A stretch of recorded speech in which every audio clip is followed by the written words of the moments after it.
Hello जी, नमस्ते, good evening. Audio video clear है?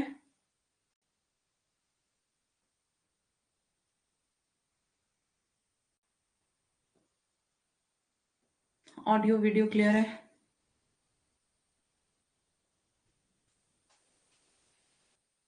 शुभ संध्या, all clear? Okay,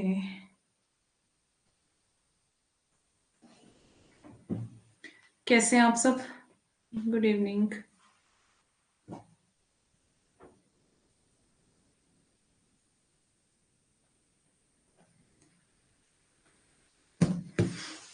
कैसे हैं सभी?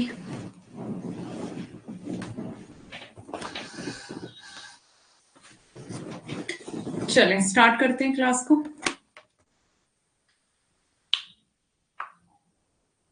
मैं अच्छी हूँ, बढ़िया एकदम।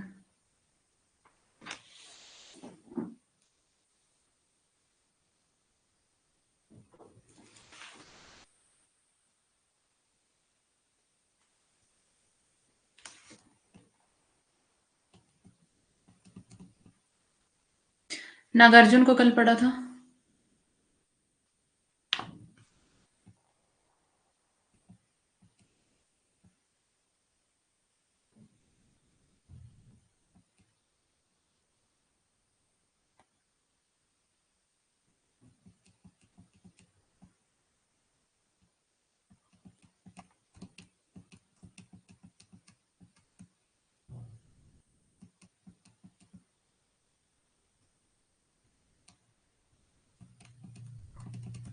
नागार्जुन निराला को हमने शुरू किया था, है ना? Good evening.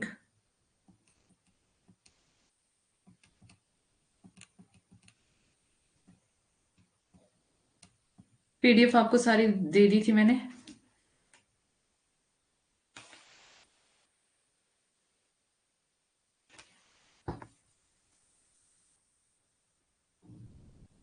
तो जल्दी कर लिया करो क्विज। अच्छा, अभी ट्रीटमेंट चल रहा है, ज्यादा सुधार नहीं है तबीयत में। चलिए ध्यान रखें उनका। जूही की कली आज हम पढ़ने वाले हैं ना, निराला की जूही की कली कविता। तो सबसे पहले हम देखते हैं, सूर्यकांत त्रिपाठी निराला जी ने 1920 के आसपास लेखन कार्य आरंभ किया था। उनकी पहली रचना जन्मभूमि पर लिखा गया एक गीत था। लंबे समय तक निराला जी की प्रथम रचना के रूप में प्रसिद्ध जूही की कली, जिसका रचना काल निराला ने स्वयं 1916 ईस्वी बतलाया था, वस्तुतः 1921 में लिखी गई थी तथा 1922 में पहली बार ये प्रकाशित हुई। तो निराला ने खुद ही इसका समय जो है 1916 बताया है। नमस्ते। लेकिन बता रहे हैं कि 1921 में लिखी गई थी और उस 1922 में प्रकाशित हुई थी। तो बट हम इसको 1916 ही इसका समय मानेंगे, ठीक है? तो यही पढ़ा है, बस इतना ही, यही पढ़ा है इतना। गुड इवनिंग सुरुचि। इस कविता में कवि ने जूही की कली और पवन का मानवीकरण किया है। ठीक है, जूही की कली इसमें प्रेमिका है और पवन जो है इसमें प्रेमी है। ठीक है, नायिका जूही की कली और नायक पवन का वर्णन है इसमें। नायक पवन अपनी नायिका जूही की कली को छोड़कर दूर मल्यागिरी पर्वत पर चला गया है। तो कवि निराला जी कहते हैं कि जूही की कली विरह में पीड़ित नायिका का रूप है, जो अपने प्रेमी पवन के विरह में तड़प रही है, जो उसे छोड़कर दूर मल्यागिरी पर्वत पर निकल गया है। वो अपने प्रेमी के स्वप्न में ही खोई रहती है कि कब उसका प्रेमी आएगा और उन दोनों का मिलन होगा। दूर मल्यागिरी पर्वत पर गए उसके प्रेमी पवन को भी अपनी नायिका की याद आती है।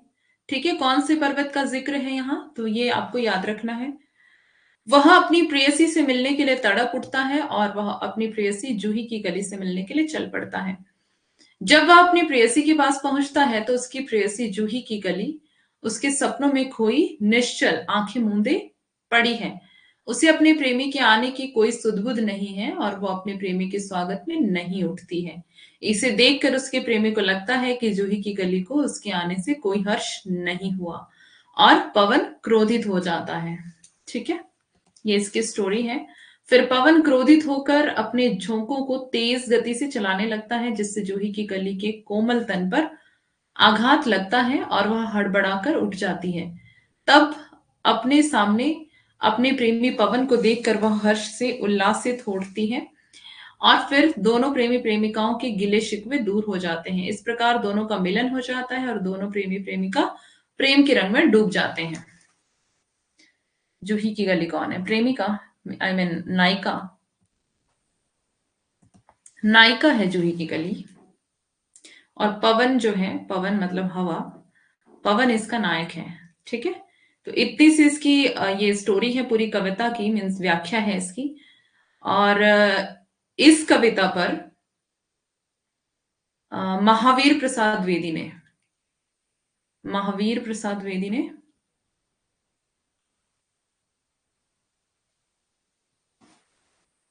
क्या किया था?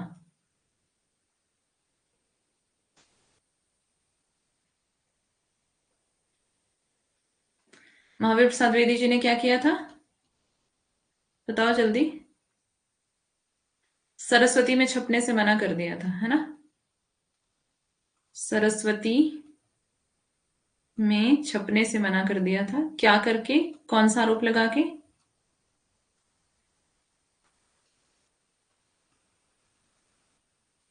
सरस्वती में छापने से मना कर दिया था, अश्लीलता का आरोप लगा के। ठीक है,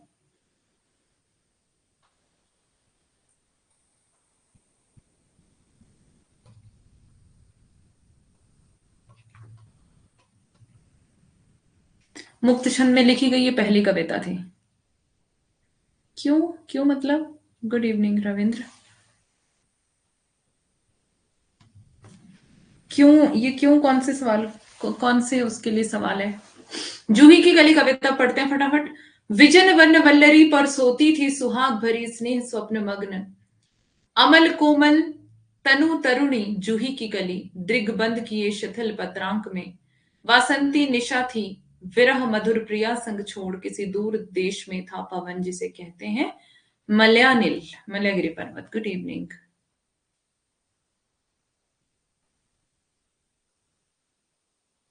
ऐसा तो कुछ भी नहीं लग रहा। हाँ, ऐसे कुछ भी नहीं लग रहा। एक्चुअली कहते हैं कि निराला से ना बहुत उनके जो उनके समकालीन जो कवि थे और बहुत से उनके साथ काम करने वाले जो थे वो उनसे जलन रखते थे, जलते थे। इस कारण से मीन्स उनको बहुत दबाने की कोशिश की गई थी, और जितना उनको दबाने की कोशिश की गई उतना ही वो उभर कर बाहर आए, और वो सबसे ज्यादा मतलब बहुत ज्यादा वो प्रसिद्ध हुए। हालांकि वो महावीर प्रसाद द्विवेदी से भी ज्यादा प्रसिद्ध है निराला। तो ऐसा कहा जाता है कि इनको बहुत ज्यादा दबाने की कोशिश की जाती थी उस समय। उस समय के जो कवि थे वो उनसे चिढ़ते थे, जलते थे, ऐसा कहा जाता है। ठीक है, आई याद बिछुड़ने से मिलन की वह मधुर बात, आई याद चांदनी की धुली हुई आधी रात, आई याद कांता की कंपित कमनीय गात, फिर क्या? पवन उपवन सर सरित गहन गिरि कानन कुंज, लता पुंजों को पार कर पहुंचा जहां उसने की केली कली खिली साथ, सोती थी जाने कहो कैसे प्रिय आगमन वह, नायक नायक ने चूमे कपोल, कपोल मतलब गाल, बोल उठी वल्लरी की लड़ी जैसे हिंडोल, इस पर भी जागी नहीं, चूक क्षमा मांगी नहीं, निद्रा निद्रालस बंक्यम विशाल नेत्र मूंदे रही, किंवा मतवाली थी यौवन की मदिरा पिए, कौन कहे निर्दय उस नायक ने निपट निठुराई की, कि झोंकों की झड़ियों से सुंदर सुकुमार देह सारी झकझोर डाली, मसल दिए गोरे कपोल गोल, चौंक पड़ी युवती चकित चितवन, निज चारों ओर पैर हेर हेर प्यारे की सेज पास, नम्र मुख हंसी खिली खेल रंग प्यारे संग। हाँ, निराला जी का हिंदी साहित्य में काफी नाम है। चले अब आते हैं सरोज स्मृति।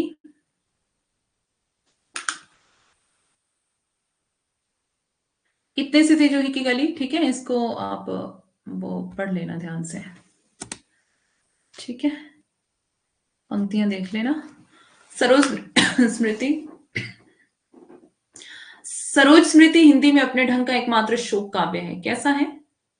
शोक काव्य है।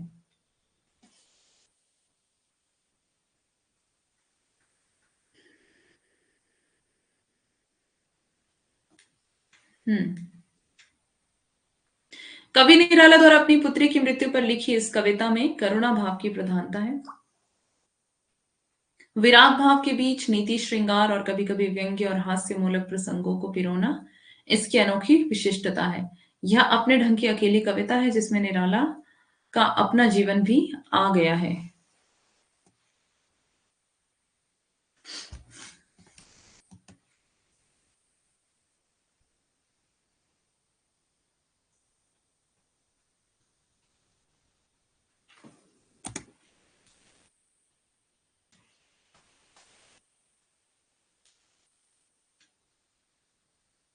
अब है सरोज स्मृति। कवि ने अपनी प्रिय पुत्री सरोज के बाल्यकाल से लेकर मृत्यु तक की घटनाओं को बड़े प्रभावशाली ढंग से अंकित किया है। इसमें कवि ने सरोज की बाल्यावस्था एवं तरुणाई से बड़े ही मार्मिक और पवित्र चित्र अंकित किए हैं। इस कविता में एक भाग्यहीन पिता का संघर्ष, समाज से उसके संबंध, पुत्री के प्रति बहुत कुछ ना कर पाने का की अकर्मण्यता का बोध प्रकट हुआ है। इस कविता के माध्यम से निराला का जीवन संघर्ष भी प्रकट हुआ है। वे कहते हैं, दुख ही जीवन की कथा रही, क्या कहूं आज जो नहीं कही। इन पंक्तियों में कवि की वेदना व जीवन संघर्ष साफ झलकता है।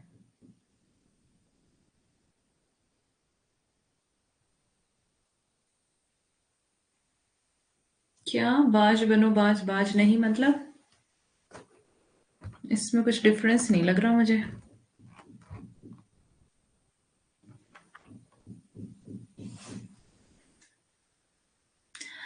देखा विवाह आमूल नवल, तुझ पर शुभ पड़ा कलश का जल। देखती मुझे तू हंसी मंद, होठों में बिजली फंसी स्पंद। उर्मे भर झूली छवि सुंदर, प्रिय की अशब्द श्रृंगार मुखर।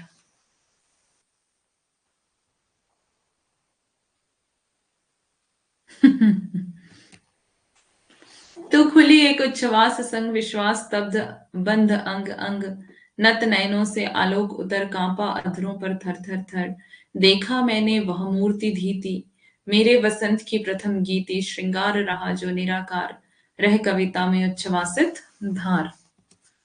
गाया स्वर्गीय प्रिया संग, भरता प्राणों में राग रंग। रतिरूप प्राप्त कर रहा वही, आकाश बदल कर बना मही। जो गया ब्याह आत्मीय स्वजन, कोई थे नहीं ना आमंत्रण था, भेजा गया विवाह राग। भर रहा न घर निस्सी, दिवस जाग, प्रिय मौन एक संगीत भरा। नवजीवन के स्वर पर उतरा, माँ की कुल निराश मैंने दी। पुष्प सेज तेरी स्वयं रची, सोचा मन में वह शकुंतला। पर पाठ अन्य यह अन्य कला, कुछ दिन रहे गृह तो फिर समोध। बैठी नानी की स्नेह गोद, मामा मामी का रहा प्यार। भर जल्द धरा को ज्यों अपार, वे ही सुख दुख में रहे न्यस्त।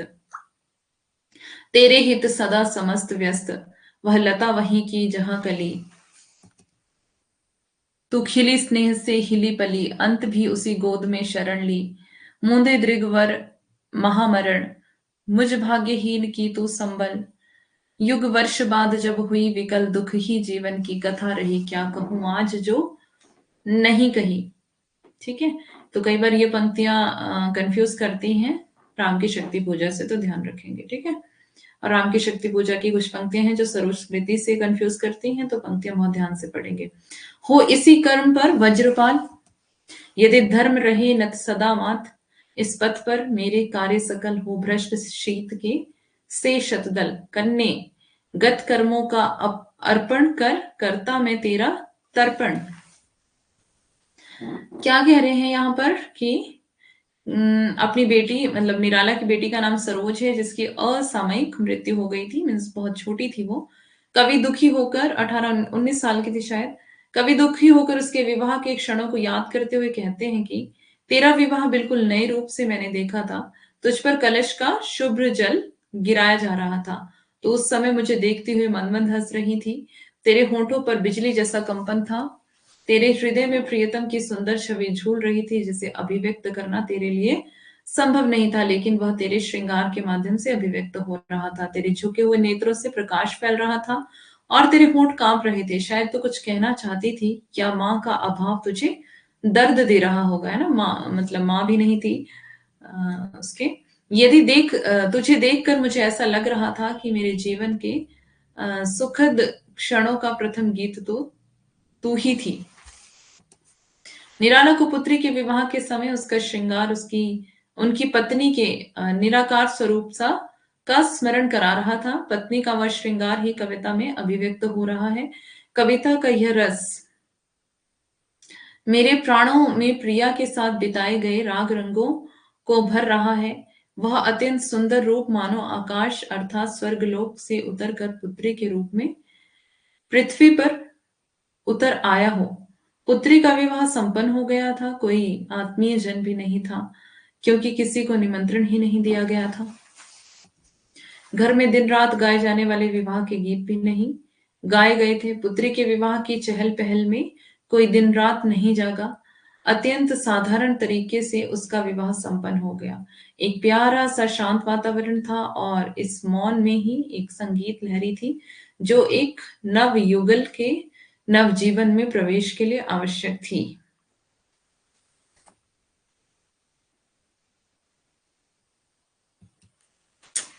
कवि अपनी स्वर्गीय पुत्री सरोज को संबोधित करते हुए कह रहे हैं कि तेरी माँ के अभाव में माता द्वारा दी जाने वाली शिक्षा भी मैंने ही दी थी। विवाह उपरांत तेरी पुष्प शैया भी स्वयं मैंने ही सजाई थी। कवि के मन में ख्याल आया कि जिस प्रकार कण्व ऋषि की पुत्री शकुंतला माँ विहीन थी, इसी प्रकार मेरी पुत्री सरोज है।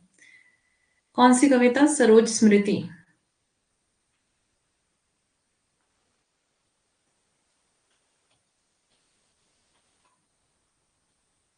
कवि निराला।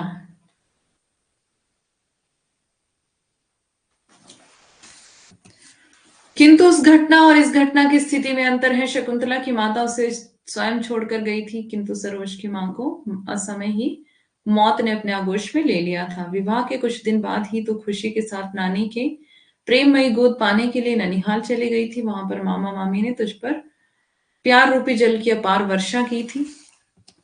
तेरे ननिहाल वाले हमेशा तेरे सुख दुख में निहित रहे, वे हमेशा तेरे हित साधन में लगे रहे। तो वही कली के रूप में खिले स्नेह से वहां पली, वहीं की लता बनी और अंतिम समय में तूने मृत्यु का वरण भी वहीं किया। तो वहीं पे वो पली थी जब उसकी माँ की मृत्यु हो गई थी, तब नानी ने ही उसे पाला था। और उसके बाद मृत्यु, शादी के बाद मृत्यु भी वही हुई है। कवि निराला भावुक होकर कहते हैं कि हे पुत्री, तू मेरे जैसे भाग्यहीन पिता का एकमात्र सहारा थी। दुख मेरे जीवन की कथा रही है। मीन्स उन्होंने इतना दुख देखा है अपनी लाइफ में। अ, सबसे पहले इनकी पत्नी की मृत्यु हो जाती है, फिर जो कवि समाज है उन कवि समाज की तरफ से भी इन्हें बहुत ज्यादा सहन करने को मिला, बहुत ज्यादा विरोध सहन करने को मिला और बहुत लोगों ने इनको दबाया, बहुत लोग इनके विरोध में थे। लेकिन जिंदगी में जो परेशानियां थी वो बढ़ती ही जा रही थी। अंत में इनकी बेटी की भी मृत्यु हो गई, तो इनके पास कुछ भी नहीं बचा था। लेकिन जितनी इन्होंने कविताएं लिखी, जितना इन्होंने हिंदी साहित्य में योगदान दिया, वो बहुत ही ज्यादा प्रसिद्ध हुआ और ये एक प्रसिद्ध कवि के रूप में खड़े हो गए। दुख मेरे जीवन की कथा रही, तो इनके जीवन का जो दुख था वो बहुत ही ज्यादा था, मीन्स, है ना? तो इसीलिए कहते हैं कि दुख ही जीवन की कथा रही। राम की शक्ति पूजा में भी अपना दुख व्यक्त करते हैं और यहाँ पर भी। तो दुख ही जीवन की कथा रही, जिसे मैंने अब तक किसी से नहीं कहा, उसे अब आज क्या कहूं। तो मतलब इन्होंने, इनके पास कोई था भी नहीं किसको कहते, ये किससे ये अपने दुख को बांटते। लेकिन इन्होंने कविता के माध्यम से उस दुख को व्यक्त किया है। इनको लोगों ने कहा भी था कि आप दूसरी शादी कर लो, बट इन्होंने शादी भी नहीं की दोबारा। मुझ पर कितने ही वज्रपात हो अर्थात कितनी ही भयानक विपत्ति आए, चाहे मेरे समस्त कर्म उसी प्रकार भ्रष्ट हो जाएं जैसे सर्दी की अधिकता के कारण कमल पुष्प नष्ट हो जाते हैं, लेकिन यदि धर्म मेरे साथ रहा तो मैं विपदाओं को मस्तक झुकाकर सहज भाव से स्वीकार कर लूंगा। मैं अपने रास्ते से नहीं हटूंगा। कवि अंत में कहता है कि बेटी, मैं अपने बीते हुए समस्त शुभ कर्मों को तुझे अर्पित करते हुए तेरा तर्पण करता हूँ। अर्थात मैं प्रभु से प्रार्थना करता हूँ कि मेरे द्वारा किए गए शुभ कर्मों का फल भी तुझे मिल जाए।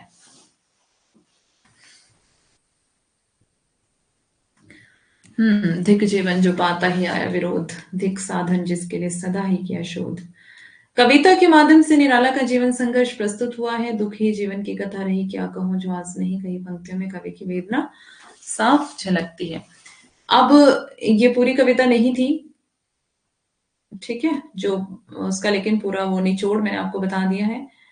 कविता की आपको पीडीएफ मिल जाएगी टेलीग्राम पे, तो आप वहां से पढ़ लेना, ठीक है। जागो फिर एक बार निराला की कविता है। जागो फिर एक बार कविता के रचयिता सूर्यकांत त्रिपाठी निराला।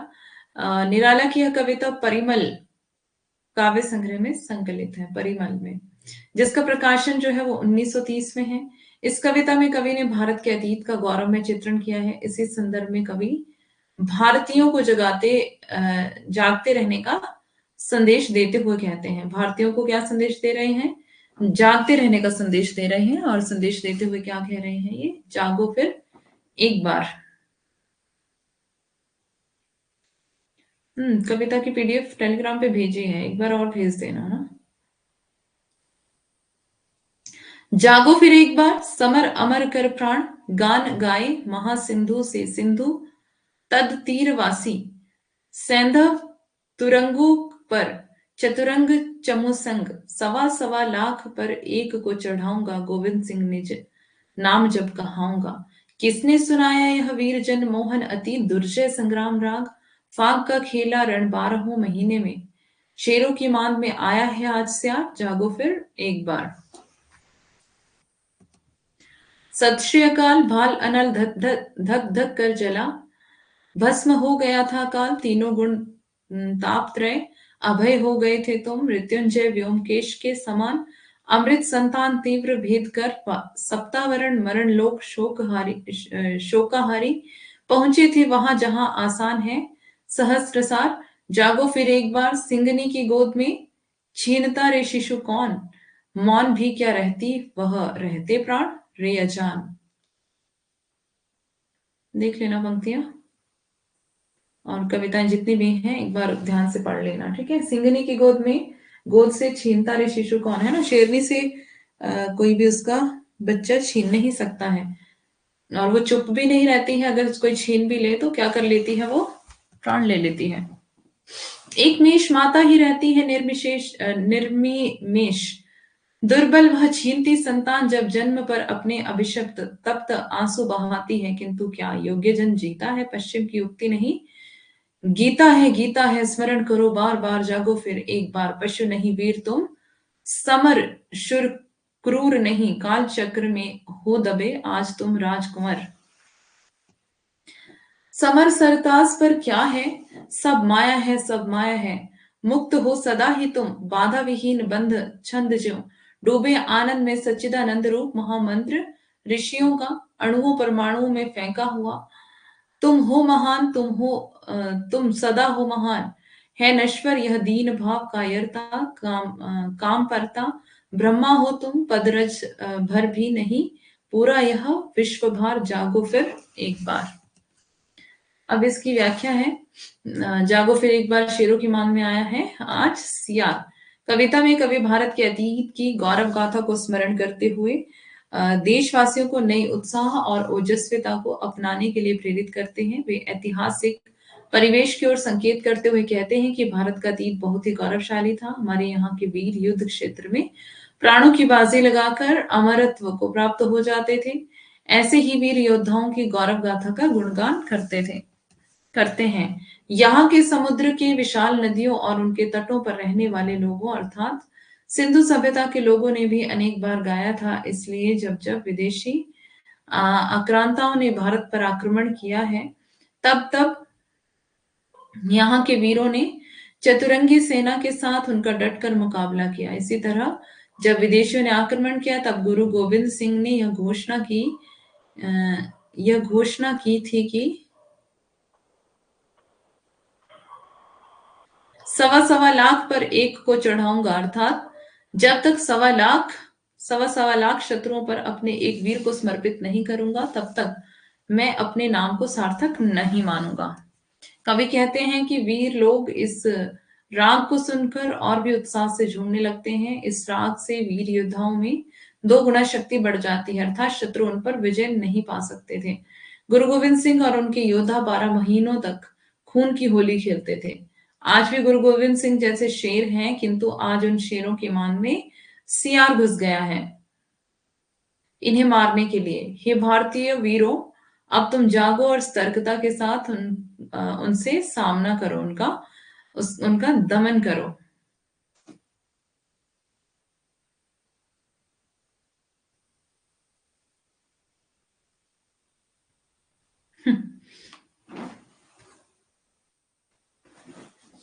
उपन्यास पढ़ोगे तो फिर टाइम तो लगेगा ना।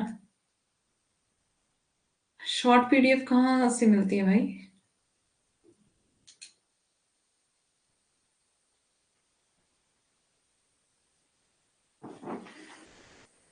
11 बजे यूट्यूब पे पढ़ाऊंगी, ऐसा किसने कहा? ऐसा किसने कहा कि 11 बजे मैं यूट्यूब पे पढ़ाऊंगी?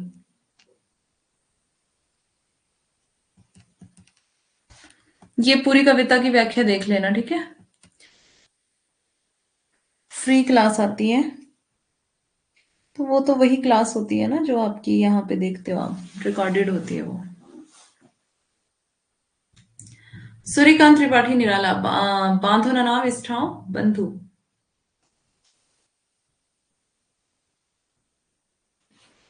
स्टेटस लगा है।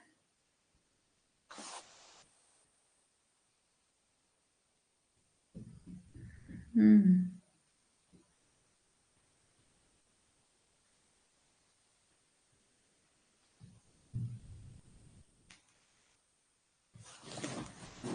11 बजे जो क्लास होती है वो रिकॉर्डेड होती है, ठीक है, लाइव नहीं होती है। बांधो न नाव इस ठाव बंधु कविता निराला जी की अर्चना कविता संग्रह में संकलित है, ठीक है, अर्चना कविता संग्रह में संकलित है, ध्यान देंगे।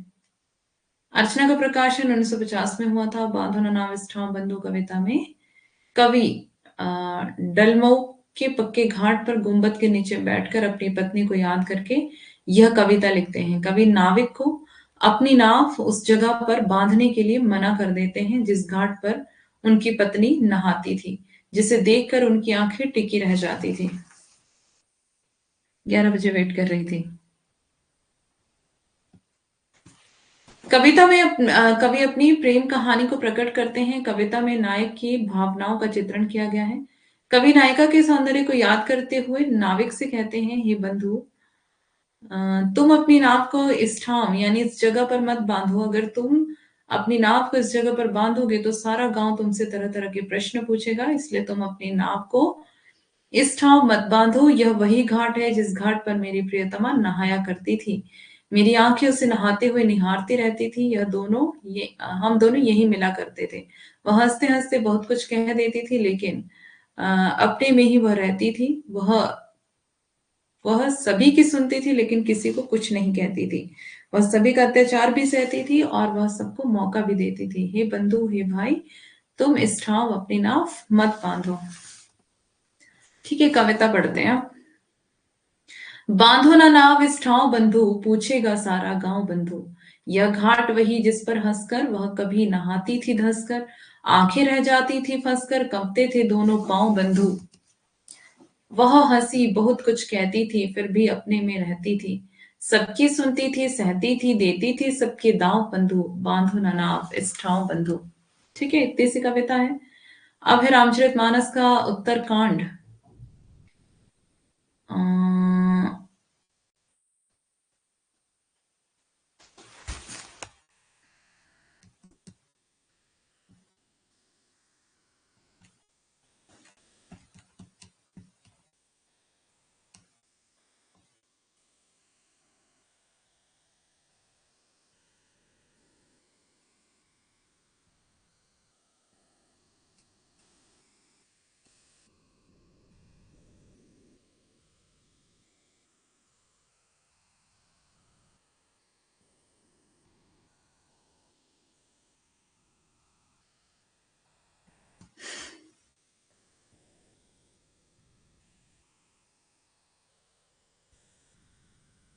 ओके, तो आगे इसमें रामचरितमानस आ गया है।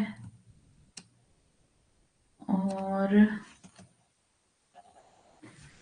इसको जल्दी जल्दी से आधुनिक काल से भक्ति काल।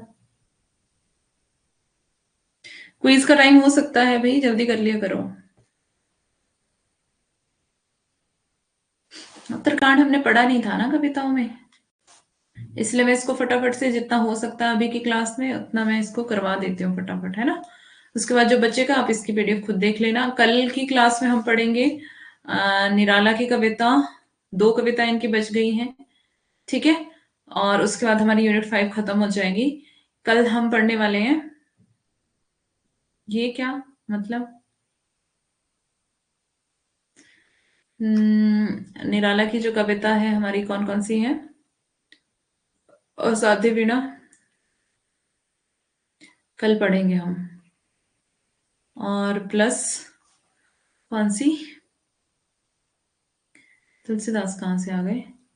एक्चुअली जो हमने अभी यूनिट 5 ही तो हम कर रहे हैं ना, तो आधुनिक कविताएं मैंने अभी आपको शुरू करवा दी थी। जो पीछे वाली रह गई थी उसमें उत्तरकांड रह गया था, ठीक है। आपके सिलेबस में है उत्तरकांड, तो इतना शॉक्ड होने की जरूरत नहीं है भाई, ये कुछ अजूबा तो नहीं लेके आई मैं।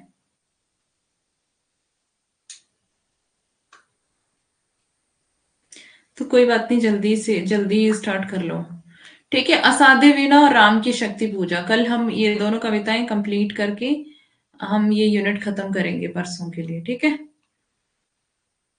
वैसे दोनों बहुत लंबी कविताएं, कल खत्म होगी या नहीं ये कोई गारंटी नहीं है, लेकिन कोशिश रहेगी कल हम इसको करेंगे। ये जल्दी से करते हैं उत्तरकांड।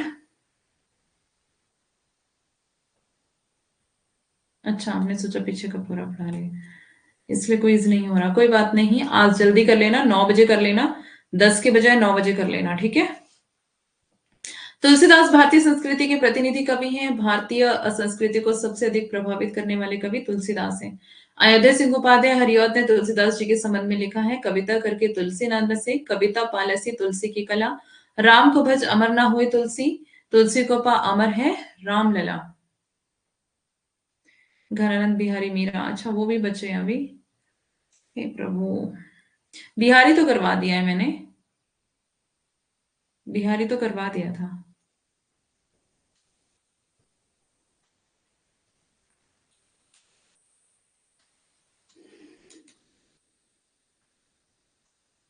मीरा के पद रहते हैं, घनानंद के कवित्व भी तो करवा दिए मैंने। घनानंद के कवित्व नहीं करवाए क्या, करवा दिए हैं, मीरा का रहता है बस। कंफ्यूज नहीं करो भाई हमको। तुलसीदास निश्चय ही लोकनायक और महात्मा थे।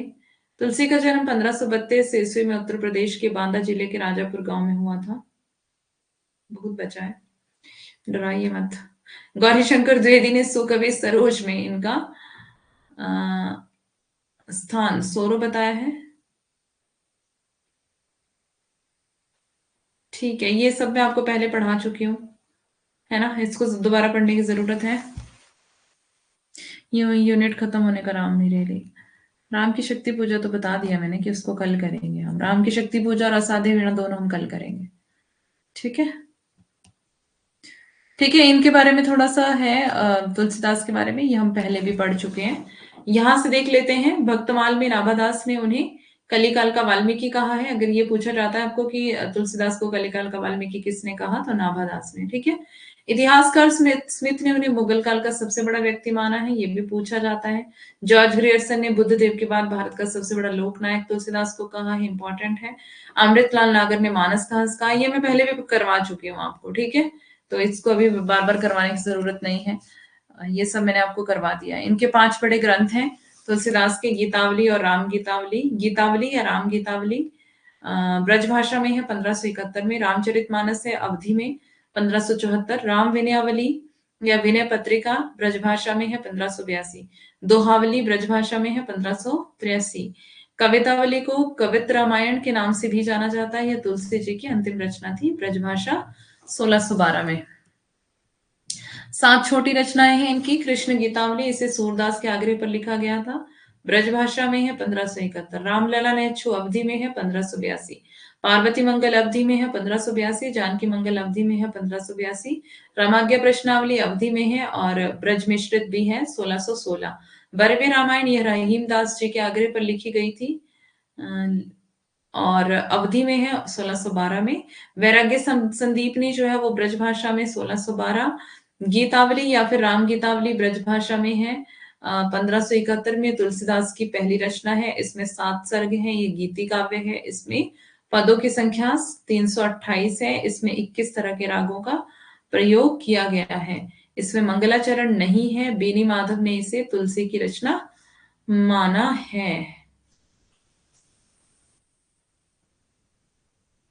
अच्छा बड़ी है पर अच्छी है, हाँ बहुत अच्छी है वो। सबसे ज्यादा मजा इसी में आ रहा है। ओके, यह एक मुक्तक रचना है। रामचरितमानस जो है भाषा इसकी अवधि है 1574। रचना काल रामचरितमानस की रचना विक्रमी संवत 1631 या फिर सन में देखे तो 1574। ठीक है, मंगलवार को इसको लिखा गया था। इसका समय जो है ठीक है, इसको लिखने में कितना टाइम लगा है? रामचरितमानस को 2 वर्ष 7 महीने 11 दिन, ये आपको ध्यान रखना है। इसको पूछा जाता है। 2 मंगलाचरण होता है जिसमें जब शुरुआत होती है ना किसी भी ग्रंथ को लिखने की, जो शुरुआत होती है तो उसमें कुछ मतलब इष्टों के नाम रहते हैं कि उनको प्रणाम या फिर किसी का किसी को समर्पित समर्पण लिखा होता है कि ये ग्रंथ किसको समर्पित है। वो अ, सारा मतलब उसमें लिखा लिखा रहता है, उसको कहते हैं मंगलाचरण। जिसमें किसी देवता की स्तुति की जाती है, किसी ईश्वर की उपासना की जाती है, उसमें उसको मंगलाचरण कहते हैं। ठीक है, आगे देखते हैं इसका कथानक।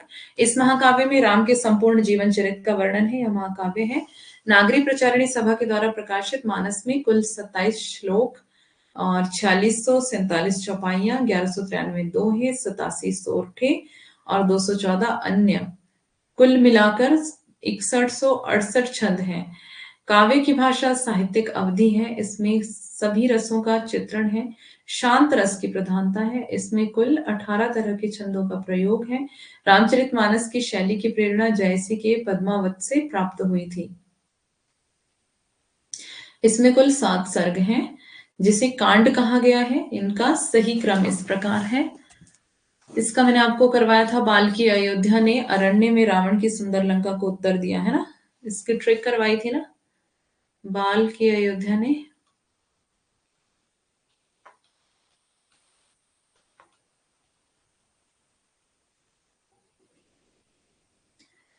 अरण्य में रावण की सुंदर लंका को उत्तर दिया।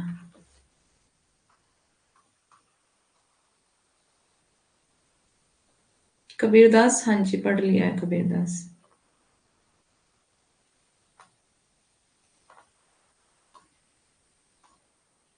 ठीक है, बालकांड, किष्किंधा कांड, अयोध्या कांड, अरण्य कांड और सुंदरकांड, लंका कांड, उत्तरकांड। ओके, 1 1 2 3 4 5 6 7 7 सर्ग हो गए पूरे। ठीक है, बालकांड, अयोध्या कांड, किष्किंधा कांड यहाँ पे इधर आएगा बीच में ना।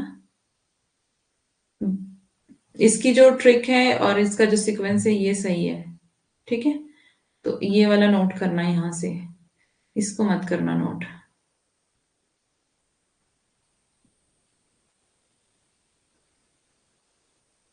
इसको मैंने मिटा दिया। बालकांड सबसे बड़ा है, किष्किंधा कांड सबसे छोटा है, अयोध्या कांड हृदय स्थल है। ध्यान रखेंगे ये हृदय स्थल पूछा जाता है कौन सा है रामचरितमानस का, तो अयोध्या कांड हृदय स्थल है।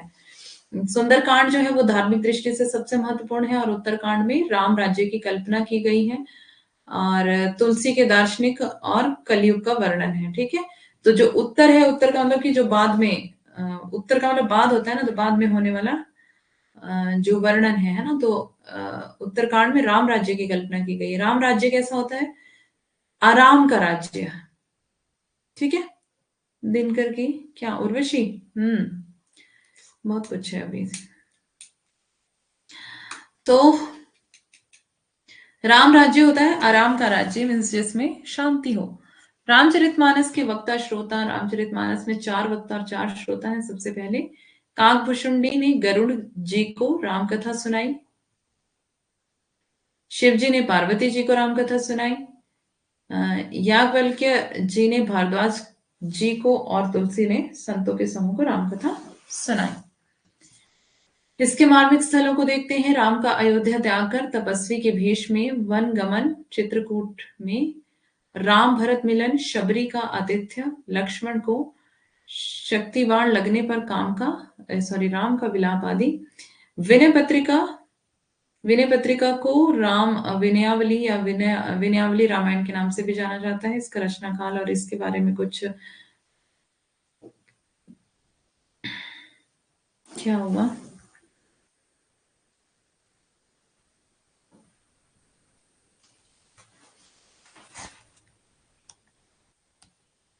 आचार्य शुक्ल विनय पत्रिका के बारे में क्या कहते हैं, इसको पढ़ लेना खुद से। ठीक है। इनकी सारी रचनाओं के बारे में थोड़ा थोड़ा कुछ कुछ दिया हुआ है, इंपॉर्टेंट पॉइंट्स वो आपको देखने।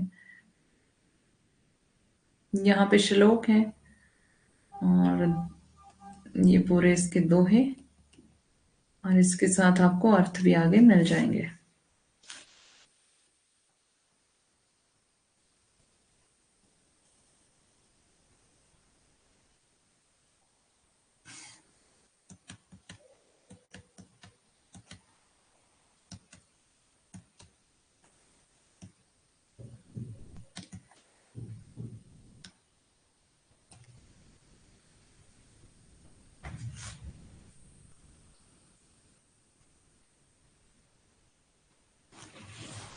आचार्य रामचंद्र शुक्ल के शब्दों में विनय पत्रिका भक्तों के कंठ का हार है। महत्वपूर्ण कथन, तुलसी के राम को जानने के लिए रामचरितमानस तथा स्वयं तुलसी को जानने के लिए विनय पत्रिका पढ़नी चाहिए। अगर तुलसी के बारे में जानना है तो विनय पत्रिका पढ़ो, और अगर राम को जानना है तो रामचरितमानस। ठीक है।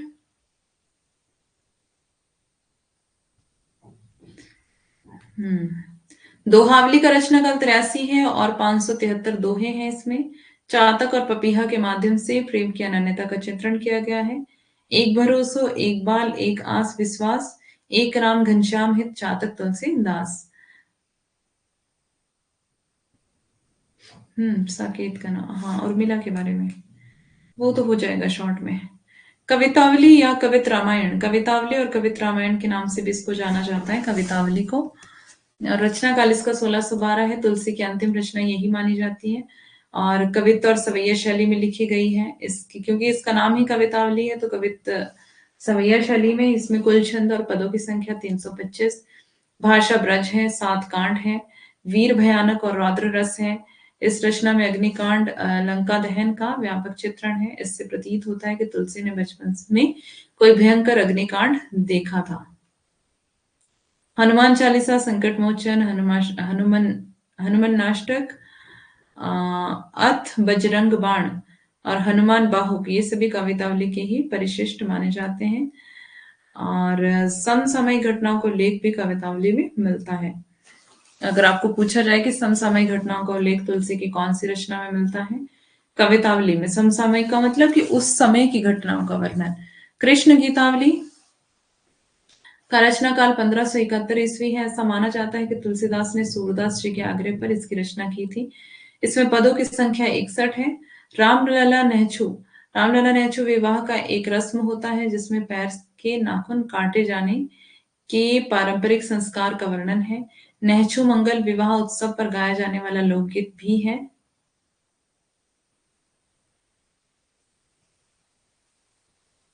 रचना काल 1582, यह प्रबंधात्मक रचना है। इसमें 20 सोहर है। यह मात्रिक छंद है, मात्राओं पर यति होता है।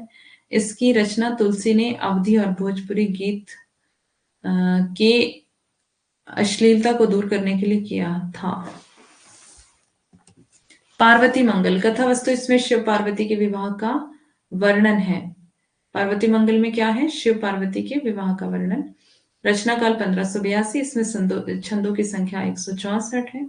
148 अरुण छंद है, मंगल छंद है, मातृक छंद है। 16 जो है वो हरिगीति का छंद है। 28 मात्राएं होती हैं इसमें। और इस रचना में मंगलाचरण और अंत में स्वास्थ्य वाचन भी होता है। जानकी मंगल में क्या है? 1582 ईस्वी की इसकी रचना है। अरे भाई क्या करना है आपको? जनरल है, ओबीसी है, व्हाट इज दिस? पढ़े लिखे हो आप, फिर इस तरह की बातें क्यों करते हो?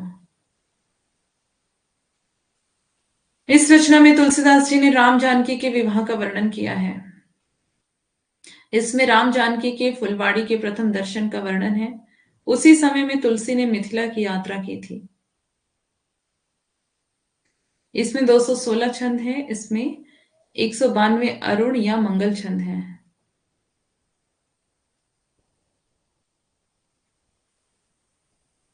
क्या करोगे जानकर?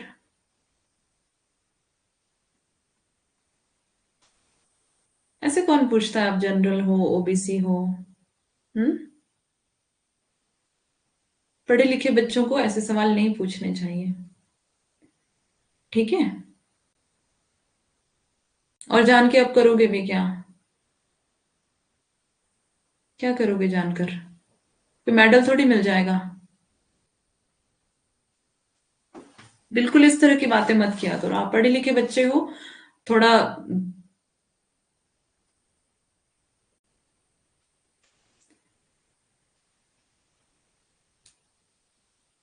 216 छंद है, 192 अरुण और मंगल छंद है, 24 हरिगीति का छंद है। पार्वती मंगल, जानकी मंगल और रामलला नेछू मिथिला प्रवास के समय में लिखा गया था। पढ़ाई में ध्यान दो भाई, इन चीजों से कुछ नहीं मिलने वाला है, ठीक है? ना आपकी रोजी रोटी चलनी है इन चीजों से, ना आपका घर बार चलना है ना? बुरा लगने वाली बात नहीं है। पढ़े लिखे बच्चों को ऐसी बातें करनी ही नहीं चाहिए। ये जाति और धर्म की बात बिल्कुल भी नहीं करनी चाहिए, है ना? अगर आप स्टूडेंट होकर के अगर आप लोग इन चीजों पे ध्यान दोगे तो फिर दुनिया को कैसे बदलोगे? आप बताओ, कैसे चेंज होगा हमारे देश में?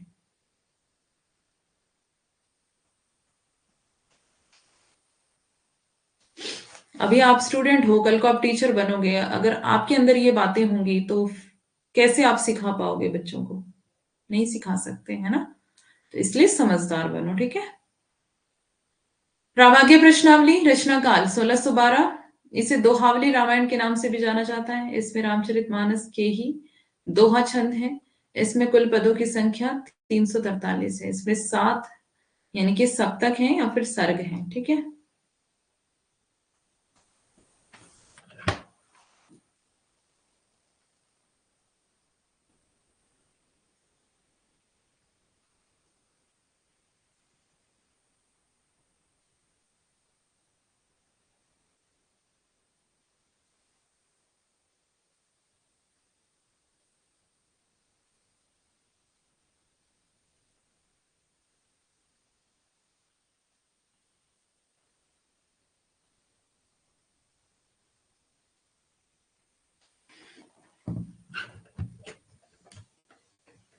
इसकी भाषा अवधी ब्रज मिश्रित है। चलो इस टॉपिक को खत्म करो, यहाँ पढ़ाई पे ध्यान दो, ठीक है?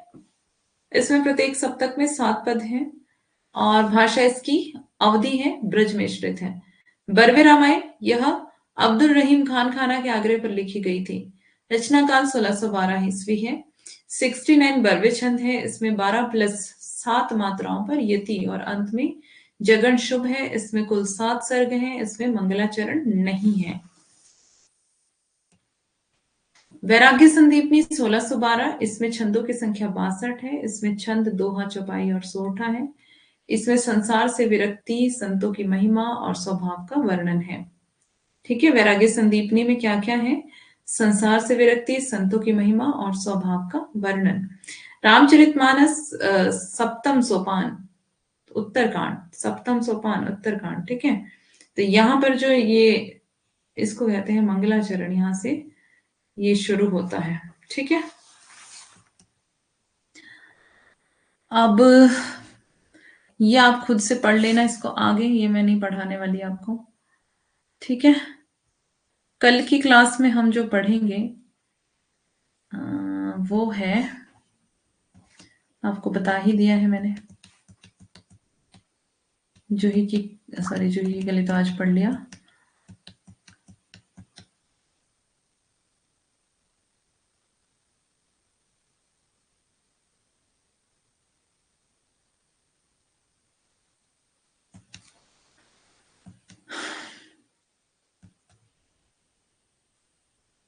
हाँ शीला बोलो।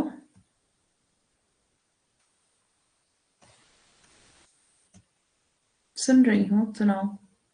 ये अभी पीडीएफ दे दूंगी, ये सारा पढ़ लेना, ठीक है। जागो फिर एक बार, ये पूरी इसकी व्याख्या जो आपको मैंने पूरी नहीं करवाई है।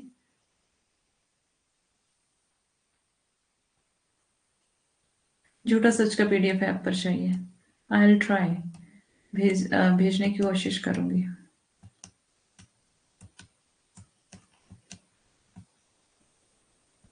ठीक है, जागो फिर एक बार, ये मैंने आपको ये वाली जो कुछ स्लाइड्स रह गई थी जो आपको नहीं करवाई है, 3-4 स्लाइड्स हैं, इसकी पीडीएफ आपको दे दूंगी मैं। हाँ टाइम हो गया, ओके। तो ये आपको खुद से पढ़ लेना है, कल की क्लास में देखते हैं आगे। जल्दी से इस यूनिट को खत्म करके हमें बाकी यूनिट्स भी कवर करनी है, तो कोशिश करते हैं, है ना।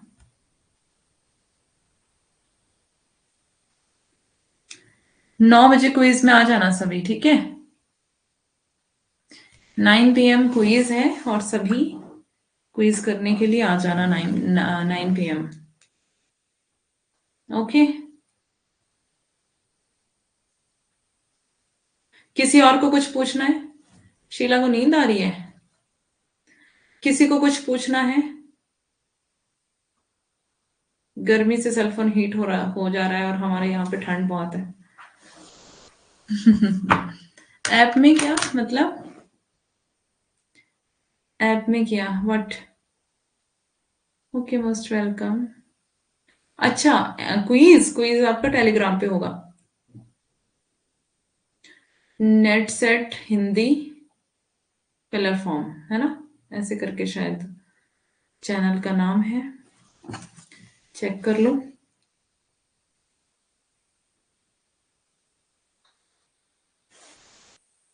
जिसने ज्वाइन नहीं किया है ग्रुप टेलीग्राम पे, ग्रुप ज्वाइन कर लेना।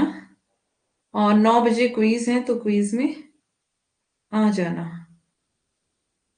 आपके लिए फायदा है। हिंदी फिलर फॉर्म, जो ग्रुप है उसका नाम हिंदी फिलर फॉर्म है, ठीक है। 37 डिग्री, ओ भाई बहुत ज्यादा गर्मी है। भारत की खूबसूरती हर मौसम उपलब्ध है। अब देख लो, आपके यहाँ वहां पे गर्मी पड़ रही है, यहाँ पर ठंड बहुत ज्यादा है।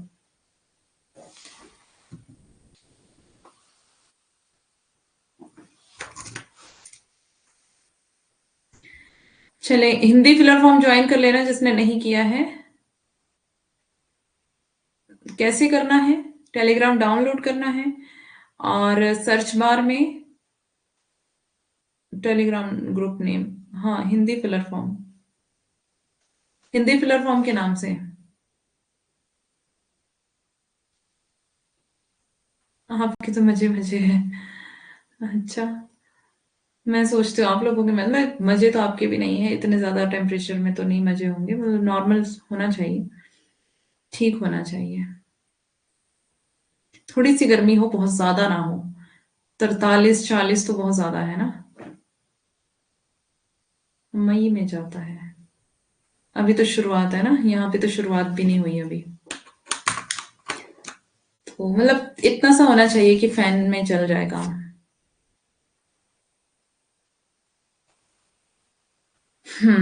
तो बाकी हम तो तरस जाते हैं, थोड़ी सी गर्मी हो जाए तो अच्छा हो जाए, बट होती नहीं है। थोड़ी टाइम में होगी, जून जुलाई में होगी।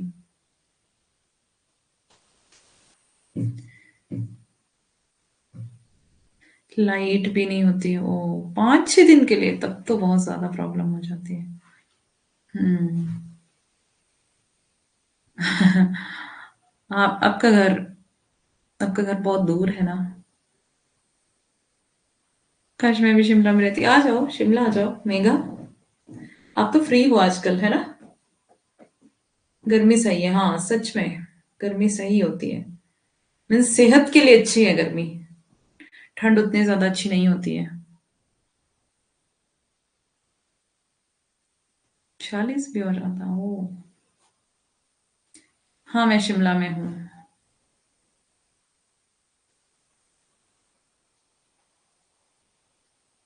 हम्म। कोई बात नहीं, सब अच्छा होगा। बस पढ़ लो अच्छे से, कुछ बन जाओ, फिर अपनी अपनी मर्जी से जहाँ का वेदर अच्छा लगा वहां जाके रहा करना, है ना?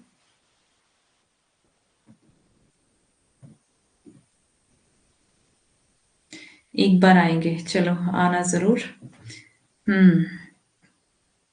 शिमला घूमने के लिए सही है, हाँ जी। आपके शहर। ओके। चले मिलते हैं जी कल की क्लास में। तो अपना बहुत सा ध्यान रखें, गर्मियों में भी ध्यान रखें अपना, अपनी सेहत का और पढ़ाई का भी ध्यान रखें, ठीक है? Hmm. Okay, bye bye, take care. Good night सबको।